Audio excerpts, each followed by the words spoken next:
Triple Flix. Mafia. Bow! What's going on, everybody? It's your boy Chad Arms, aka Chetty Bobby Olamdori. You were tuned into the Triple Flix Mafia YouTube channel, where your boy Chetty Bobby 1130 is going to go over a horror movie for every day of the month of October. 31 days of horror, where I watch a new horror movie that I've never seen, whether it's new, old, good, bad, motherfucking ugly. We're going to make it happen for you, okay? Be sure to smash that like button, hit that subscribe, hit that bell for notifications. Even after October's over, your boy's going to keep doing movie content over here on this channel. Friday the 14th is going to keep posting stuff. Me, him, and the Viz are going to do meetups every now and then. So you're still going to get your content. We apologize for being lackluster this year. COVID's been putting a hurting on stuff. We can't go do meetups and all that like we like to do. We're going to talk about another movie. Now, this is an old one. I've been doing 2020 movies for the most part, but this is one that slipped by me all these years. And I wanted to watch it and I want to talk about it. And that is from 1989, and that is The Dead Pit. This was from October 1989 was the release date. Written and directed by Brett Leonard. Stars in it's Jeremy Slate, Cheryl Lawson, who was a giggity, Stephen Gregory Foster. Fun fact about the movie I was reading on IMDb. This script was written in 3 weeks. Well, okay, that doesn't really surprise me, but let's get into it. A renegade doctor, let's see, synopsis here. A renegade doctor is shot dead and entombed with his fiendish experiments in the basement of an abandoned wing of a mental hospital. 20 years later, a mysterious woman is admitted with amnesia, and her arrival is marked by an earthquake, which cracks the seal of the dead pit, freeing the evil doctor to continue his work.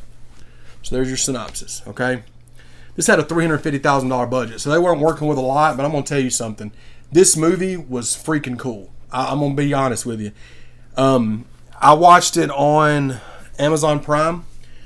I know there's a Blu-ray out there of it. I can't remember who put it out, but I'm pretty sure Jordan, Paul, and Tony have the Blu-ray. I just watched it on Amazon Prime.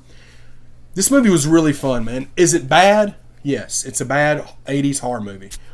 But again, we talk about it on these episodes. Good and bad cheese. This was definitely good cheese. The acting's bad. Of course it's bad. It's low-budget 80s horror. You know what I'm saying? The effects I thought were cool. Especially that first 15 minutes was really creepy, man. The score and stuff that they chose I thought was cool. The effects were it was creepy, you know. And then the girl running around in her underwear I was not opposed to that either. She didn't take the underwear off, which is fine. To each his own. But she looked good running around.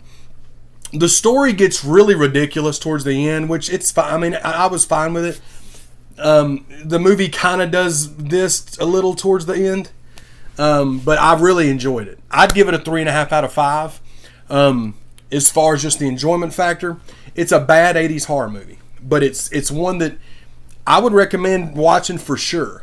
Like at the beginning, I mean, because granted, you know, like the doctor, at the beginning, he's screwed up in the head.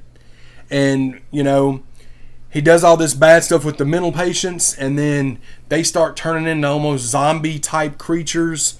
But it was done really cool, man. Again, for not having, $350,000, I guess was a good amount in '89, but it's not like big budget. You know what I'm saying? So I think they did a good job. Now the girl that's in this barely was in anything else after this.